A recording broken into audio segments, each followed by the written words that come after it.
Hello and welcome to Channel Sport this morning. It's great to have you join us again. I am Tayo Salah. I'm Cecilia Omogbe. All right, this is what the show looks like. We're starting off on a flying note. Nigeria Super Falcons getting all 3 points against the female Eagles of Mali. Monday gift was the goal scorer. Of course, gifting Nigeria those 2 goals after coming in as a substitute, 77 minutes. Wow. And he got the 2 goals for the country. Also on the program, it's a big one. We'll be waiting for this news. And finally, it's here. The new coach of Enyimba Football Club is Finidi George. Wow. Former Super Eagles player. Wow. Wow, I like this. I like this appointment so much. Anyways, congratulations to Finidi George. Wishing him all the best as a new coach of Enyimba International. Also in sport this morning, Lionel Messi failed to score on his PSG debut in the UEFA Champions League. And that's why the coach is excited this morning, talking about the coach of Club Brugge. You know what it means like to hold PSG to a 1-1 draw. So it's historic for that team. Absolutely. We're not starting off with the Champions League. We're obviously starting up with tennis. And of course, not just a tennis. We'll also be starting with the Super Falcons, and 3 of us will be talking about it this morning. We have a guest with us right now. Femi Faraway is also joining us on the program this morning, starting the show with us from the very beginning. Femi, good morning. Hi, good morning. It's great to be here. I know, unlike Monday Gifts, you're not coming on as a sub. You're starting off the show with us, which is fantastic. We'll get to the Super Falcons much later on the show, and Finidi George, of course. But before then, let's talk about still one of those topics which is not going to go away. Anytime soon. Anytime soon. Emma Raducanu, that historic run to winning the US Open. Of course, she's still in New York making her rounds. And this time around, she's visited the New York Stock Exchange. That was a couple of just a few hours after going to the Met Gala. On Tuesday morning. On Tuesday, exactly. So she's visited the New York Stock Exchange. And interestingly, she said after she won the competition that this place is actually one she needs to cross off a bucket list. And she's managed to do just that. And we're starting to know some very interesting things about this young woman. From the Great Britain. Apparently, she got an A in her A-levels, which is fantastic. So she's a very bright young woman. Both her parents work as currency market traders. So she's from a finance background, family. So that explains why she really wanted to go to the stock exchange. That explains it. You can say that. But you know, she's seen everything practically. You mentioned the Met Gala. She went there as well. She's gone to Times Square. She's gone practically every day. Exposure. And some of the answers she's given to questions about how she intends to continue from this. But because from here on is up. And obviously, there'll be a lot of distractions, there'll be challenges, there'll be the question of mental health as well. She's put all those questions forward by saying, no, I'll deal with them as they come. I think she's pretty powerful mentally. She's also shown a lot of promise. For someone who's got a lot of heritage, there's the Chinese angle to it, there's the Romanian part, she's British as well. So put all this together. Yeah, put all this together. It just tells you she's someone who understands culture, she understands everything, and she knows where she is. She knows what's expected of her. And obviously, she plans to do it. It's not the first time we've seen her. It's just the first time she has won a Grand Slam. And that's why there's all the attention. She was at the last Grand Slam. And we saw what she was one for the future. And I think for her, it's all the way up from here on. She'll be all the way up. Indeed, I totally agree. I mean, just a second Grand Slam event, and she's gone on to the final to even win it. Anyways, let's take a listen now to Emma Raducanu talking about why she's always wanted to visit the New York Stock Exchange. Thank you so much for having me. I am on cloud 9, but so excited to be here on New York Stock Exchange. It's the one place on my bucket list I had to check out before leaving New York, and I'm just so grateful to everyone who made this possible. Be interested in the markets as well? Yeah, it's something that I've been studying at school in my A-levels, and just always had a keen interest. My parents were both in finance. Something you're already thinking about and planning for? I would love to learn more about it. I'm at the beginning of my career now, but I'm really excited to learn and develop, and hopefully along the way I'll learn many more things and experience a lot more and get into the business side a lot more. For training as soon as you get back to England? Well, I've got a few days rest recovery, I think, needed after the last 7 weeks, but then I'm straight back to training and hungry to get better and come back out and play some more tournaments. Your US Open champion, Emma Raducanu, and apparently she's got a great team around her as well too, great parents. She's being managed by IMG, so it looks like she's in great hands, and like you said, it looks like it's just onwards and upwards for this young woman. Looks that way as well. I love the response. I mentioned she's been, she knows what to, and she says, look, my career is starting, but I'd love to get into stock market at some point. The numbers, all those sort of things. I've studied it in school. It's something I want. It's a passion. I've got a passion for it. So you can tell that she's everywhere. She's practically taking things. She's 18. She wants to take all these things one at a time and grow with it. And I love the smile she has on her face. It tells you she's very welcoming. She understands where she is. I belong here. I want to be here. And that's what we hope to see in future. Interesting. All right. All right. Let's leave her and talk about other youngsters, right? The other 21-year-old and 19-year-old from Canada. And these ones, born in Canada, also Canadian citizen. Not Miss Heritage, you will say, because of their look. So we'll delve into that. No. If you look at Leila Fernandez, for instance, missed. And if you look at Oja Alisim, Felix, mixed. But then these guys, but they're the Canadians. they're Canadians, so there's nothing much to it. I believe when one of them should win a Grand Slam, people start digging deep. Before Emma Raducanu won a Grand Slam, it was all British. And then they said, the mom is a Chinese, the dad's actually Romanian, and none of them are actually British. So she's British by citizenship. So that's how we got to know so much about her. But then Leila Fernandez and Alisim have been talking this morning, talking about, what it feels like to be like a role model, for their countries. I mean, these stars, apart from Oja Alisim that we all know, but Leila Fernandez, she wasn't really well known until she got to the finals of the US Open, beating those top stars, the likes of Naomi Osaka, Angelique Kerber, and the likes. Yeah, she did. And, her story was also very interesting. You took out Naomi Osaka from tournament, took out Angelique Kerber, took out Sabalenka as well. She was the last highest ranked player. And, everyone thought and said, who's this? What's going on? Because the Canadian system, it had to go back. They started again, developing from the grassroots. We always talk about this, but we never ever seem to do it. But we've seen a country do it. You mentioned Raducanu. She's come through from Canada before heading to the UK. We spoke about Alessime. We've had many come through. Those Ejuni Bush at some point coming through from that system. Now, and Resco. So finally, that sort of academy is paying off. They're now seeing dividends because no matter what happens, you'd say they've got a Grand Slam winner in Andrescu. They've got a finalist in Leila Fernandez. How she takes his defeat and what she does with it is what matters. Olasime, you can understand. He's in a period where there's Roger, Nadal, and Djokovic. And everyone understands that you can only just get bits and pieces. Those guys will claim the major one. But there's promise. There's a lot of things. There's the ATP Challenge, the ATP competitions he can go on to win to build that self-confidence. So they're doing something good. And for me, it's a way to motivate the younger ones and say, you know what, you've got a future as well. What you need to do is continue, keep trying at it, keep doing it. You never can tell. Your luck may just shine in one tournament. Like we saw for Leila this year. All the big names were taking off one by one. Raducanu took hers off as well. She took hers as well. She made it to the final. That experience is massive because this is where the greats have all come through, and you've also walked down that path as well. It means from here on you can also do great things, and I think the system has done very well. Awesome. Yeah, spot on. The system seems to be working very well. For example, Felix has been in the spotlight since 14. Now he's made it into the semifinals of the US Open. That's a major achievement, and he can only build on that going forward. Yeah, that's what it is. Let's listen to Fernandez talking about how she's dealing, with the issue of mental health, and not mental health issue, being on the spotlight. And because she feels that, well, she have to take things one at a time. The things she cannot control, she will obviously not dwell on that. That's the only way she can actually take care of herself, and being able to stay sane in a situation whereby all eyes are obviously on her. Well,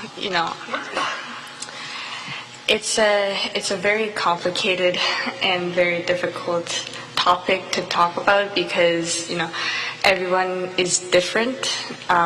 Simone and Naomi are great athletes, great champions. They've achieved so much. And I'm just trying to do what I can do, what I can control. I'm very lucky to have a great team behind me who are always supporting me and motivating me to keep going and keep being positive. So I cannot speak for them. I don't know their personal lives, but I know that being mentally healthy is very important. And like I said, I'm just lucky to have a good team behind me to keep pushing me in the right direction.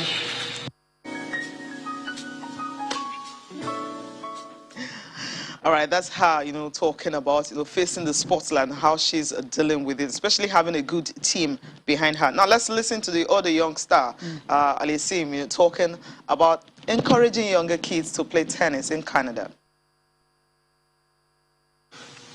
Yeah, hopefully, this is probably the first time that I hear about legacy, in a press conference. I'm only 21, right? So hopefully, when we talk in 10 years plus, I'll have a great career behind me. But like you said, I think also a legacy where I've inspired people with not only my game, but I think with the person that I am, with my personality. Hopefully, I can put smiles on faces. I can inspire. I can motivate. And I think that for me is even more rich than anything else that I can do on the tennis court. And hopefully, I think with Leila also and myself, to have kids in Quebec and Canada, also all over the world, to be inspired by what we do on the tennis court, to make them believe in their dreams. Because at the end, we came from normal neighborhoods of Montreal City here. So if we can do it, I also believe that others can do it as well. Yeah, top stars right there. I mean, inspiration to all the kids who want to play tennis across the world, not just in Canada. Yeah. All right, let's leave tennis and go straight to the Super Falcons, the Aisha Buhari Invitational friendly matches. Before then, I know you're excited to see that you love women's football. I am excited as well to. Before then, basketball, yes. Yeah. Okay, well, let's take a look at the result. Final day is, we said beginning of the league, we talked about the fact that they're going to play 16 matches, right? 16, which is 16 games for each team. They've already done the 8 games they've been played, then the final 8 also, so that make it 16. So from the Atlantic Conference, you have Carmack and Lagos Raptors 52-66, Rivers Hoopers and Coral Falcons 57-43, Lagos Islanders and Police Barton 49-69, Coal City Miners and Ekiti Invaders. It was Ekiti Invaders winning by just 2 points, and Rivers Hoopers, they played 2 games on the final day, 86-59 against Ondo Raiders. And then you go to Savannah Conference, Tayo. Yes, that is the Boko City Chiefs, 86-85 over Nigerian Army. Reformers lost against the Benue Braves, 77-81. Defenders lost against the Nigerian Customs, 54-79, while the Caterpillars defeated the Gombe Bulls, 83-75. After all of these games, we now have our final 8. They'll be playing in Lagos, right? Have they changed the venue? It's still Lagos for now. That's what we know for now, which is going to start on the 26th of this month, right? To on the October. Yeah, it'd be for October about 6th. a week or thereabouts. Okay. Yeah, because this other event was from the 7th to the 15th, so we'll probably get the same situation as well. I was excited that we had basketball returning because that's the first thing. We've not had basketball in a very long time, and you can understand where the players are coming from. Many of these teams, Rivers Hoopers had the Basketball Africa League. Also, that was a good experience for them. But how about the other teams? What's going on? So they got this opportunity, and that's great. It's a start. I hope we put behind us all the differences, because you cannot mention this delay or this stop without mentioning all the issues we've had over the last few years. So it's behind us. We had a couple of games, or a number of games, and many of these teams did pretty well. Kano Pillars did good, Gombe Bulls did good, Lagos Islanders did good, Customs were good, even Police Baton. I was really surprised at how they performed. All the games came out with some very good results. My only concern really is the proximity of the games. It's a league. And I know there's the Atlantic Conference. This is no league. Well, it wasn't a league. This is a league. They've According to MBBF, they want wanted to to just choose. choose. I mean, that's the cell. The cell was they want to choose representative of Nigeria. It's The not a it should be African beyond League. that. That's my point. We should go. We should start thinking beyond this, because you just mentioned next Rivers season, Hoopers. hopefully. Rivers Hoopers played 2 games in 1 day. Yes, It's That's not. not It's right. not. It's not Ndori right. does the It's same not. thing. As much as we want to see basketball, not in 1 day. We need to see. You need to create an opportunity where the fans can also get involved as well. There should be more interaction, because yes, on social media there were a few posts about, oh, this game, this is the result.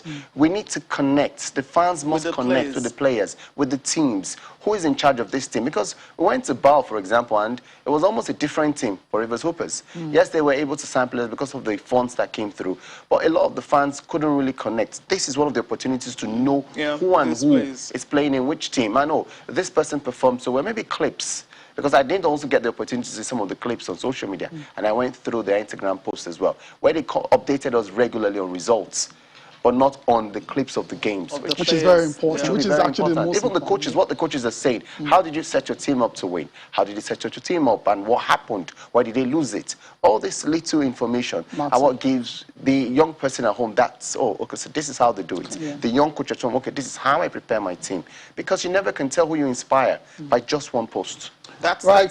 Hopefully, when the final 8 starts, which is going to be in Lagos, the media presence a lot better. Because it was in Akure, I feel that's the reason. And of course, Abuja too. So really, the media presence was kind of low. We covered just the opening game, which was the first game, and we saw the whitewash in the very first Rivers Hoopers started up with.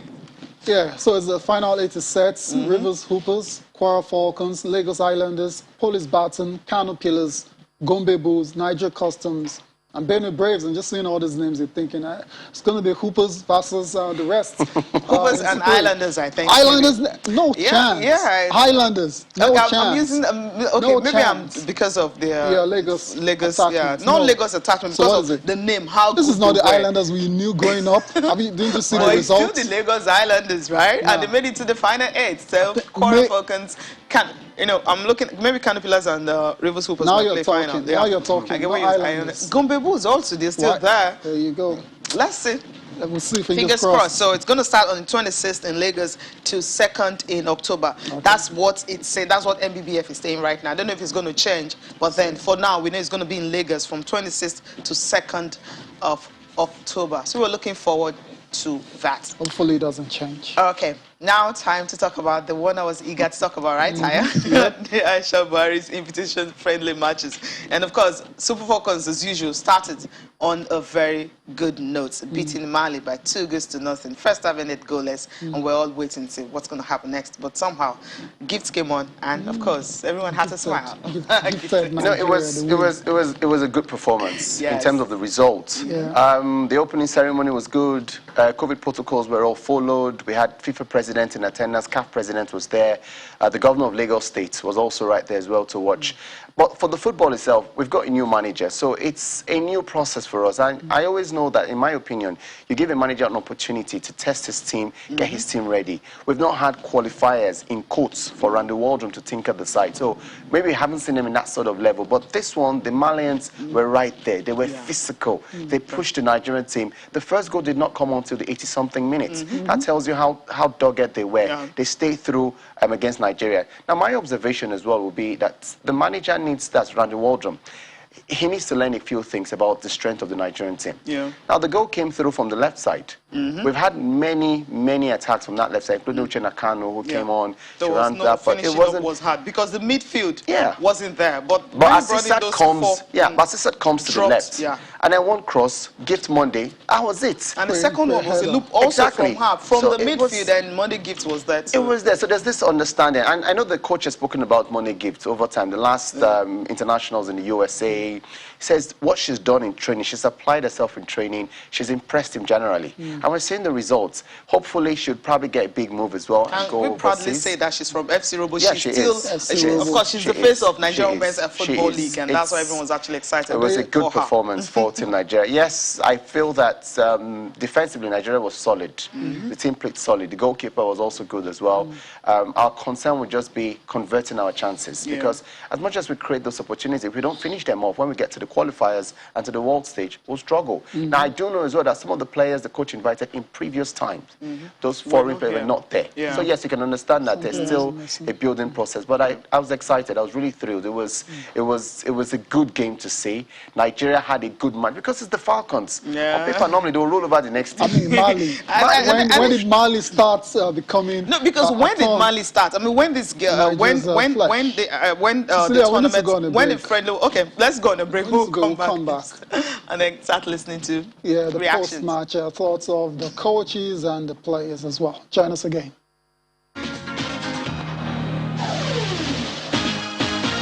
We didn't have a great start. I think early on they pressed so high in the back, we were able to find some space early, wide, and become dangerous. And then we got in the habit of just playing long ball in the first half, and that's not the way we want to play. So I thought the second half we did a much better job. I didn't feel like our midfield in the first half really got involved. Now, credit to Mali because they really pressed and closed that space quickly. But the ball movement wasn't there, and our player movement. And so we made some changes at halftime and talked about it at halftime. And I thought we were much better in the second half with playing through midfield and a little bit more of our possession-based game. So, you know, a little disappointed in the first half, but extremely proud of the response the second half. What inspired me most is that I'm playing on a home ground and I'm representing my country. So I have to do my best. I have to give in everything I have, and that alone is enough inspiration to me. And I think I was relaxed. I was not pressured. The information given to me by the coach was what I carried out, and it worked out fine. Gift has done this for us many times. Down in Texas, late against Portugal, she showed that she can play and score goals for us, and we know she's done very well in the league here. So it was always a plan to get her playing. It was just a matter of what point we could get her on, but really proud of her and the job she did coming off the bench, and she was a game changer for us. It feels amazing. We came out strong. We didn't start off as strong as we wanted to. We should have had a goal, honestly, early in the first half. But by second half, we got everything together. The subs came on and made a difference, and that's all we can really ask for. Yeah, I mean, obviously I play in the USA, and it's a really physical game there, so I'm realizing that I can't be as physical here. So it's something I need to switch on and realize. Yeah, I almost got a red card, so I'm thankful that I got out, but again, my team pulled through and we got the win, so we're on to the next game versus South Africa. We just have to come together. Again, we're a really new team, a really young team, and we just have to come together as a team and continue to build as we go into the AFCON World qualifiers. Welcome back to Channel Sport this morning. You got to listen to Randy Waldrum, the coach of the Super Falcons, goal scorer on the day, Monday Gift, as well as Michelle Alozie, who was in action as well too for Nigeria against Mali.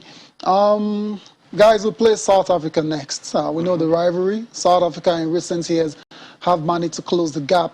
And if Mali can actually stress Nigeria the way they did yesterday, then you should expect South Africa to even be a lot more difficult.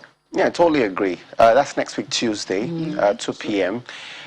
You know, African football has moved a lot. We've seen a lot of leagues emerge since the FIFA Women's World Cup. FIFA president said it yesterday that over 2 billion, or about 2 billion people watch the Women's World Cup. It's growing.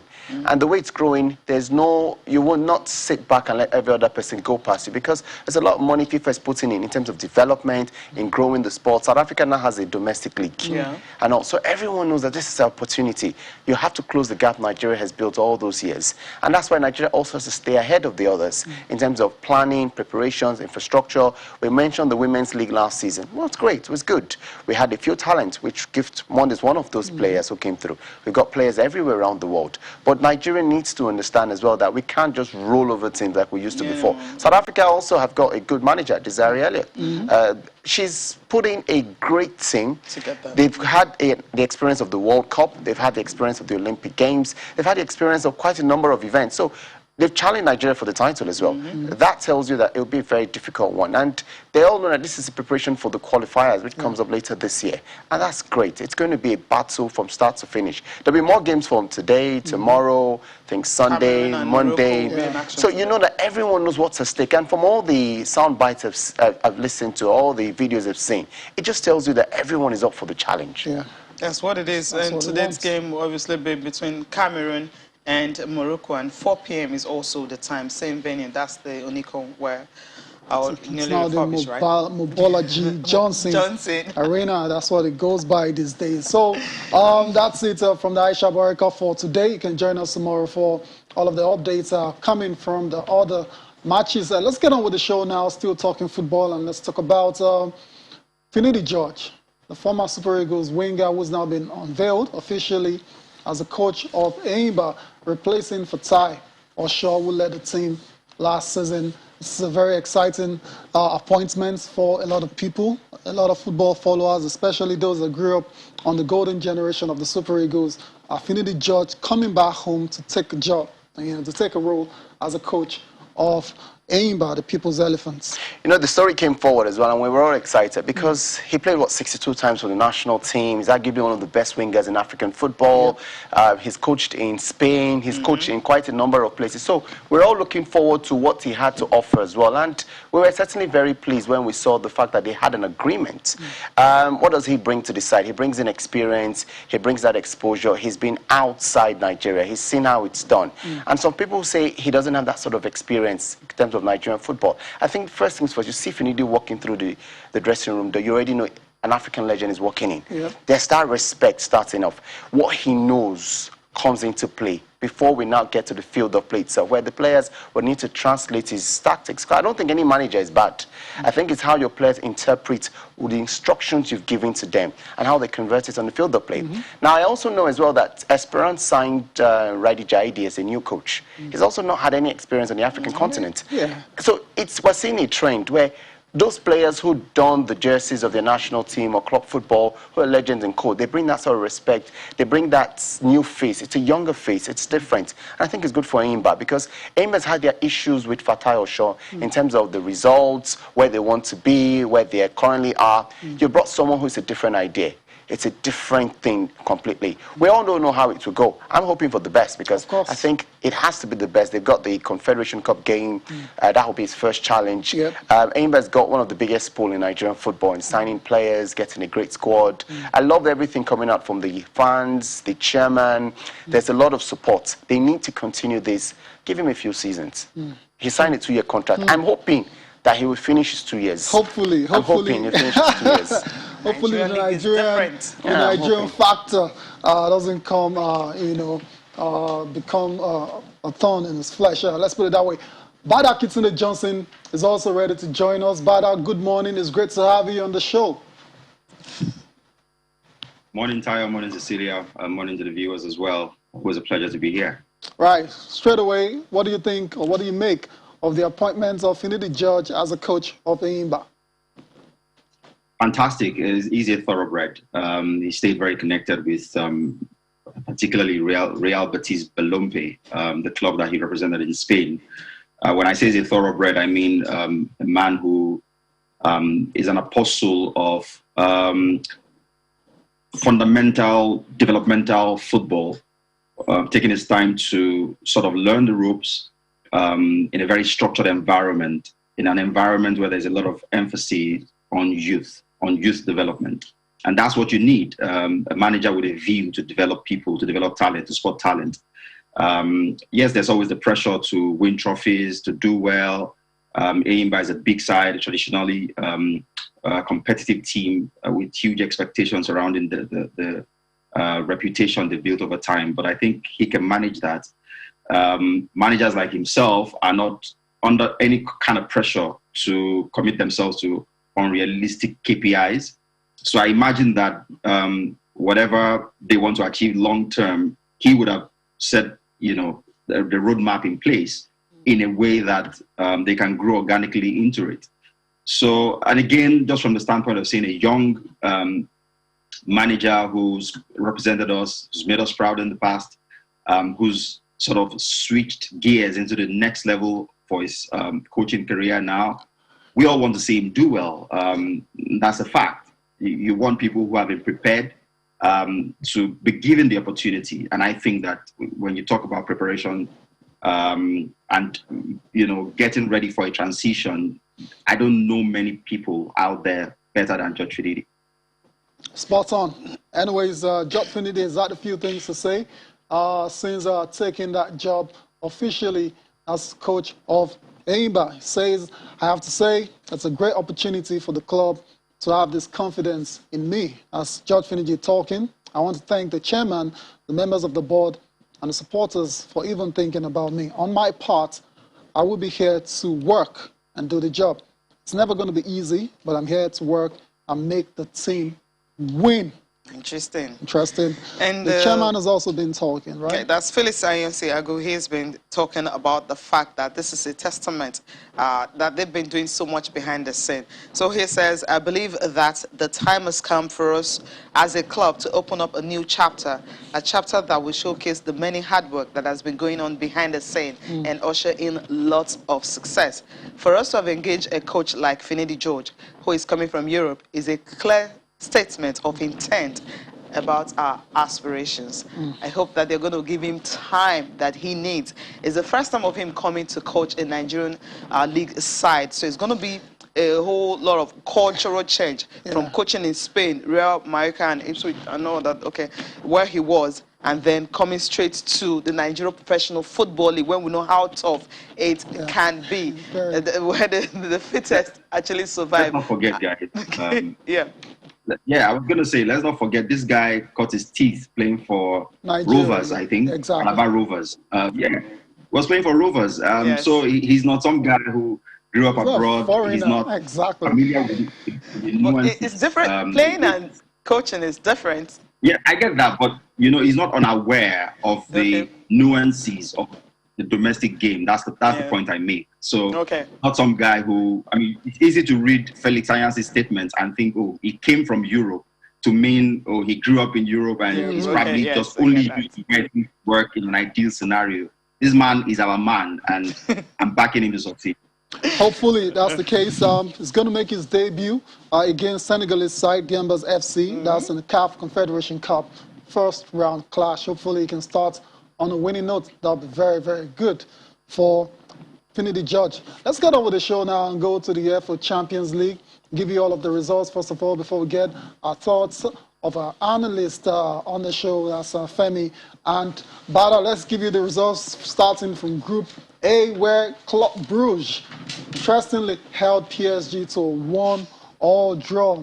Lionel Messi's first outing in the UEFA Champions League for PSG was a quiet one, it must be said, but he also equaled a record by playing in his 150th game in the UEFA Champions League. He's the fourth man to reach that mark after Iker Casillas, Cristiano Ronaldo, and Xavi Hernandez. The other match in Group A, tennis scoreline, 6-3, Man City over Leipzig. What a game that was. Christian Nkunku was the fourth player to score a UEFA Champions League hat-trick in a losing cause. Shame about that for Christian Nkunku. In Group B was goalless between Atletico Madrid and FC Porto. And the other match was a thriller. Liverpool 3-2 over AC Milan. We recall the last two times, or the previous two times these two teams met was in the UEFA Champions League finals. That ended 1 apiece, but Liverpool taking all 3 points in this particular game. Let's go over to Group C, where Besiktas lost against Borussia Dortmund. Jude Bellingham has become the youngest player to score in successive UEFA Champions League games at the age of 18 and 78 days. Ajax ran riot in Portugal. Didn't see that result coming. 5-1. Sebastian Haller is only the second man to score 4 goals on his UEFA Champions League debut. Fantastic performance for the Ivorian striker. In Group D, surprise, surprise, FC Sheriff 2-0 over Shakhtar Donetsk. Didn't see that result coming, but Sheriff, if you've been following them all season, you'd see, especially right from the qualifiers, they've now kept 7 clean sheets in their 9 games, including qualifiers, like I said. And last but not the least, Rodrigo scoring a late winner to give Real Madrid all 3 points at the San Siro over Inter Milan. Prior to this game, Inter were on a run of 10 home wins in all competitions. So that run is ended. No thanks, or thanks to Real Madrid. Femi? Well, you have to feel for Inter Milan. New manager, you felt that they'd have a different philosophy, but it's Carlo Ancelotti, someone who understands the Champions League. That's where he plays very well. Good performance as well. The young guys that walk in, it was Camavinga to Rodrigo, and they got the goal. So it's good to see them start that way. For Liverpool, that was like a yo-yo game. It was, at some point, AC Milan were practically leading, then they fought back as well, and then that last-minute goal from Jordan Henderson put them as well. There was a couple of omissions from the starting 11. Van Dijk, the most notable. Mane was also missing from the starting 11. But notwithstanding, I think it's a group they know they need to battle for every point. I was pleased with Manchester City. It was a good performance. City had a good performance. One concern will be defensively, because they've kept a couple of clean sheets over the past few games and then shipped in 3 from Nkoko, like you mentioned. And how embarrassing was it for PSG with all the stars you went? We'll come to all of these games later on. I mean, it's safe to say this particular group is definitely the toughest. There's also Atletico and Porto in it. But let's talk about the match, Liverpool, how they managed to turn that game around.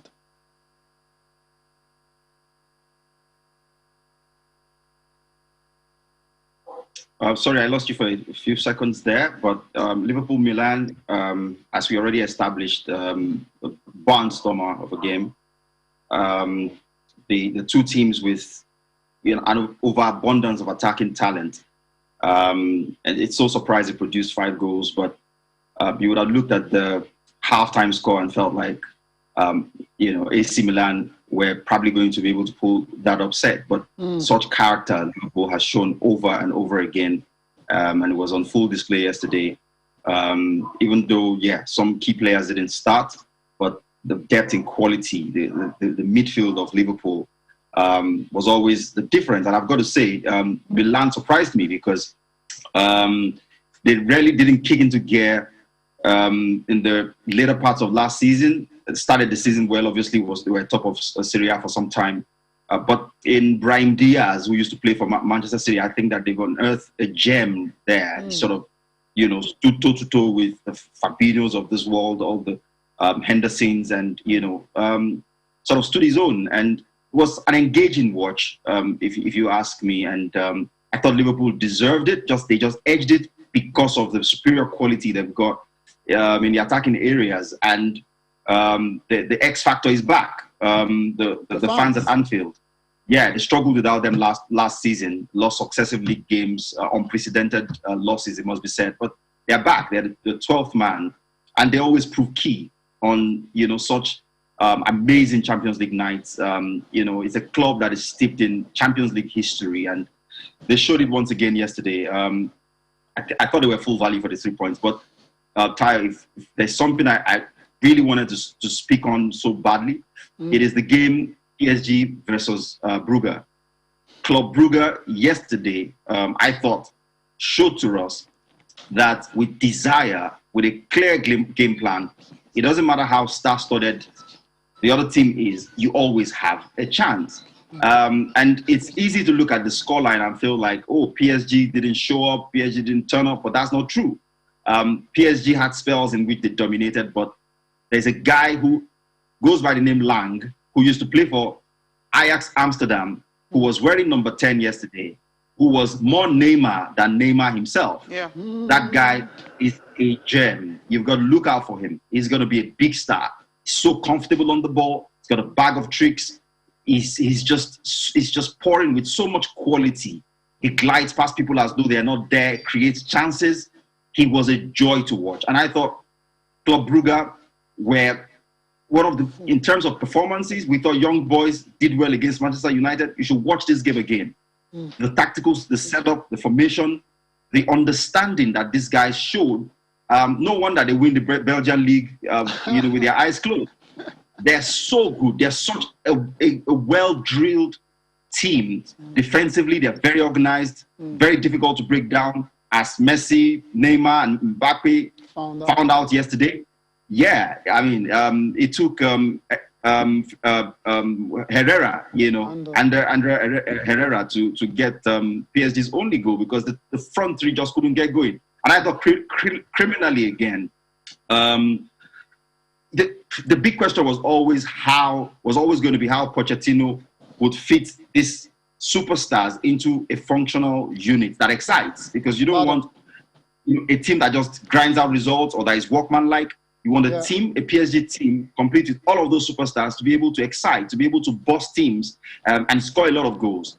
And yesterday it was very difficult for those three to gel, because again, the positioning of the players was quite suspect. We've grown accustomed to seeing Messi play out wide on the left and be able to dictate things from there. But yesterday he started as the point man.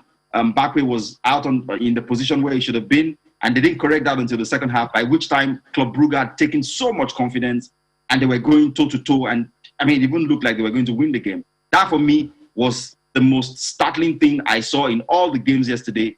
Club Brugge have to have delivered yesterday the performance of the round, in my own opinion, even though they didn't win. Bada, before we let you go, let's get your thoughts on some of the other games. Let's quickly sum up these games for us. City versus Leipzig, Real versus Inter. You talked about PSG already. Ajax, Sporting, and Sheriff Shakhtar. The City one is a curious one, because we thought if there was any question marks over that team, it would be in attack, where they haven't exactly replaced Sergio Aguero.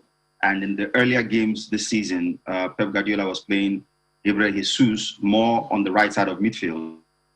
But City had no problem scoring goals. Where they suffered, or where they seemed to have issues yesterday, clearly was with the defending. And you had Ruben Diaz, you had Nathan Ake, you had João Cancelo. I mean, they had a full complement of the team, if you ask me. Yet they struggled to keep these guys out. Every time Leipzig went forward, they looked like they were either going to create a chance or they were going to score a goal. And that must worry Pep Guardiola. I mean, 6 at home, Jack Grealish got on the act, scored a curler, beautiful goal.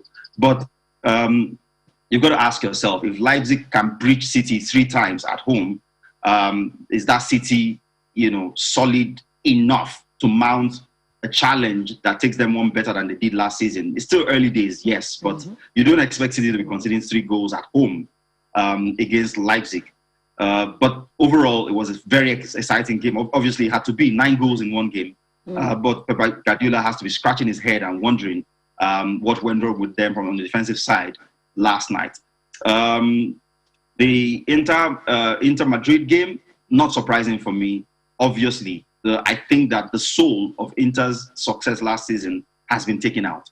Antonio Conte left, Romelu Lukaku left. The new players that have come in haven't exactly really, sort of settled.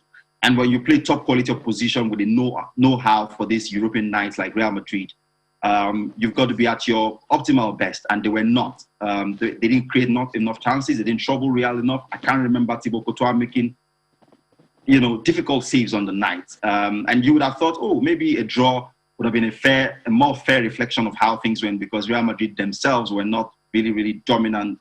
But Real Madrid had the quality and the character to nick it late on, and that is what makes these big teams special. Sheriff against Shakhtar was the one no one saw coming.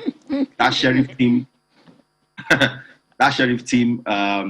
is full of very defiant characters, very solid players who didn't seem like they were in unfamiliar territory.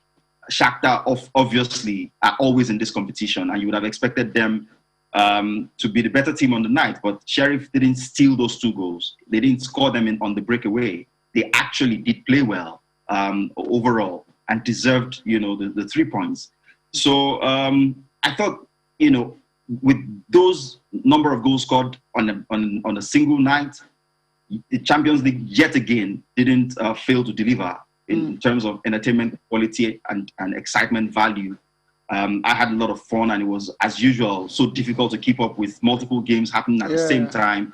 And obviously, before then, it was Borussia Dortmund with Haaland scoring again, Jude Bellingham getting the goal and getting an assist, and showing the sort of prospect that is making the British press go overdrive with excitement. Talking about how it could be the next big thing in football. But on the evidence of how well he's played and acquitted himself, first in those 2 games against City towards the end of last season, and this one, that guy is a gem and is one to look out for without a doubt. Without a doubt. Badaki Johnson, many thanks for joining us on the show again. Thank you. Thanks for having me. All right, still talking about the UEFA Champions League. Quickly, Femi, Sebastian Haller, Oh, yeah. came to England, struggled mightily at West Ham. He's got sold. Now he's scoring goals like it's going out of fashion. 4 goals last night. I guess it's making up from last season. The irony, they failed to register him for the Champions League. Yeah, look at that. It was a big game in Portugal, and played very well. Got off scoring 4 goals in that game. It was a good performance. I think that could be the foundation for Ajax to have a good run this season in the Champions League. You've got a striker like that who can convert chances. You're very good. Wow. Killed 4 goals on his debut. When I was watching him yesterday, I was like, I don't know how long this guy will stay in Ajax, because I think just maybe... Where's it going again? I mean, there's no point. It's 27 there about now, so it's not a sprint chicken. He's got one good move. One more move. One good move. I mean, he could go to Italy. And Ajax, they do AC sell Milan, players. for instance, they know that obviously they need someone like him. Imagine you get this kind of player who can put in, 20, 25 goals a season for you. Every top club will want someone like that with the experience, the exposure, where he's been to, and he'll come in for a cheap fee as well. As simple as that. Yeah, good points. But what a performance from the Ivorian striker. Plays for Ivory Coast now after switching allegiance. Yeah, after his dreams to play for France did not He needed that because there's too many talent, too much talent in France. Let's look at the papers. Okay, I'll start with Sporting Life. Yes, Sporting Life right here. Sporting Life Eagles want to win the Nations Cup. That's according to NFF President Amaju Pinnick. Remember some time ago, William Troost-Ekong said that if they're able to win the Nations Cup, they'll be the new golden generation. I'm like, okay, get to quarterfinals of the World Cup, right? That was our agreement. Then we can call it the new golden generation. You're smiling. I think they'll win the Nations Cup. Really? I think so too. Yeah, I think they'll win it. If they don't win the Nations Cup, then maybe it's time for us to start. The squad has matured. Hashtag. The squad has matured. Since 2016, you've got one manager trying to build a team. Understand? After 2021, going to 2022, we should be one of those names. Yeah. Our favorites. Yeah, we shouldn't be comfortable with third or getting to the finals. Yeah. All right, Moses thanks fans. Okay, that's Moses Simon, I guess, player of the month. Yeah, that's a good one for him. And another one here. Okay, Monday gift. Yeah, precious Nigerian victory. You have that right here on the front page of Sporting Life. And Tyson Fury reveals, I don't think I will ever fight Joshua. One day is something else. I want to beat Joshua. The other day, I'm not for now. Come on, Tyson. Let's just get the fight against Deontay out of the way. Then we can start talking about Joshua later on. Let's go to Complete Sports quickly. Osimhen will cause Leicester problems. Of course, that's in the Europa League. PSG confidence, Mbappe will sign a new deal. This is a very, very interesting situation. Someone has come out and said, I want to go to Madrid. I'm not signing a new deal, but the club insists he's going to sign a new deal. He's the president. That's what he said. He said he doesn't see him leaving the club, and that the money that Real Madrid brought at the last moment, they didn't say it. It wasn't even up to the money they paid for him to get him from.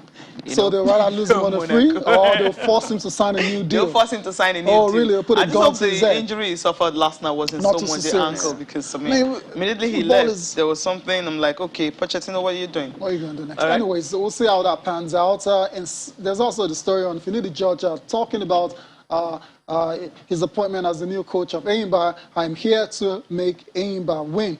It's going to start against the Ambas FC in the CAF Confederation Cup. Man City unlikely to pursue Kane again. All right, there's also a story concerning Kelechi Iheanacho. Rogers explains holding back Iheanacho. What's his reason for that? I'm not buying it, whatever it is. I'm not buying it too. Because someone has ended the season in such a high, and new season comes, is back on the bench. Anyways, let's move on to Sports and Sun. Okay, Sporting Sun here. I mean, you have the story of Osimhen cleared for Leicester City clash, so he will be playing against Leicester. So we're going to be seeing Osimhen, Kelechi, and Ndidi all in action Europa League tonight. I like that. Yeah, I can wait for the reunion for this team. FIFA 22, Zaidou Sanusi rated Porto's fastest player. I think I like this. That's a good one. That's a very good one. Wasn't a starter for the last two qualifiers, but hopefully we'll get, because I think there were club stories about wanting to move away from Porto or not, but he's good. I think he's one for the future for us. Okay, what else do we have there before we go quickly? Okay, Ronaldo is a phenomenon. Okay, now I just leave that. And Tyson Fury wants Wilder. Anthony Joshua was the one in about. You'll read details of it. All right, we need to leave now. Thank you so much, Afemi Faraway, for coming on the program. Thank you. It's great to be here. Appreciate your time. Thank you all for watching as well. Enjoy the rest of your day. I am Tayo Salam. I'm Cecilia Mogbe. Have a great day.